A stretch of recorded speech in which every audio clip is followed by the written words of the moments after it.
السلام عليكم، مرحبا بكم في قناتي الطبخ الراقي والاقتصادي. الوصفة تاع اليوم المادلين بهذا المول. قبل ما نبدا فضلا وليس امرا اضغطوا على زر الاشتراك ليصلكم كل جديد. بسم الله نبداو الوصفة. عندنا 4 حبات بيض، عندنا كاس سكر يكون ناقص اصبع،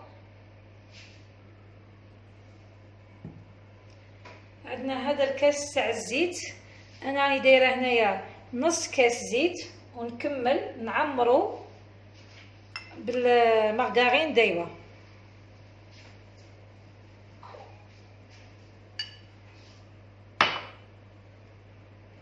عندي عصير تاع القارص مع مبشور تاع القارص، فاني، والخميره تاع الحلوى، ملعقه 2 ملاعق صغار، ملعقه تاع الحلوى، خميره الحلوى، والملعقه صغيره فانيليا. عندنا هنايا الفرينه راني دايره 2 كيسان، بصح دوك نشوفوا مع الخليط فين نبداو نخلطوه، نشوفوا يعني شحال نحتاجو بالضبط. بون عندنا هنايا كما قلنا 4 حبات بيض، نخلطوهم شويه، نزيدو السكر. بسم الله. اللي يحب يستعمل الباتور يستعمل الباتور.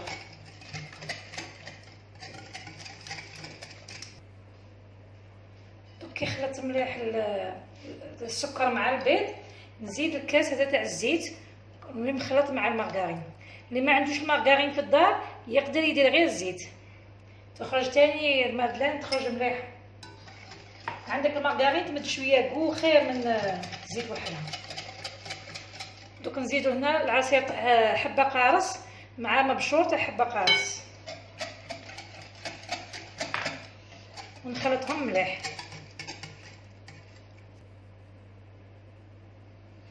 دوك نزيد هنايا الكاس الاول تاع الفرينه،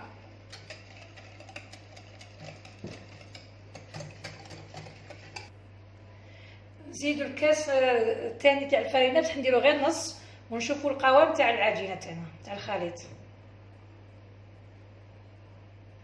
وهنا نديرو الخميره تاعنا، هايليك قلنا ملعقه صغيره تاع خميره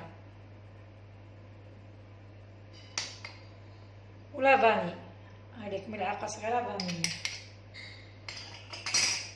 نخلطوهم ونشوفوا شحال يحتاج الفرينه باش نزيدو له. هنا مازالو خفيف الخليط تاعنا، نزيدو له لا فارين هذه، نزيدو شويه.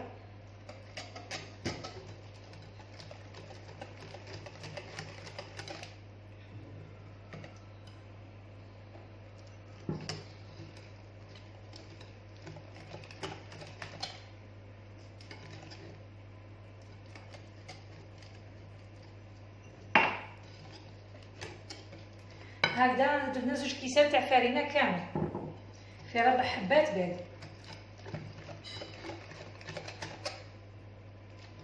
دوك هكذايا الخليط تاعنا راه مليح.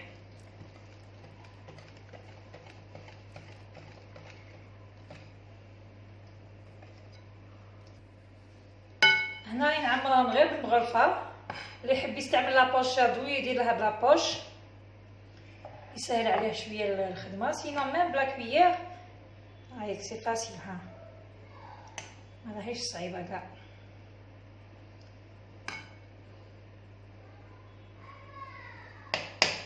دوك انا هكذا راني سخنت الفوغ، عندي واحد 20 مينوت ملي شعلت الفوغ تاعي راه يسخن. نديرهم في الكوشه يطيبوا تقريبا 15 دقيقه، يوجدوا تم يوجدوا.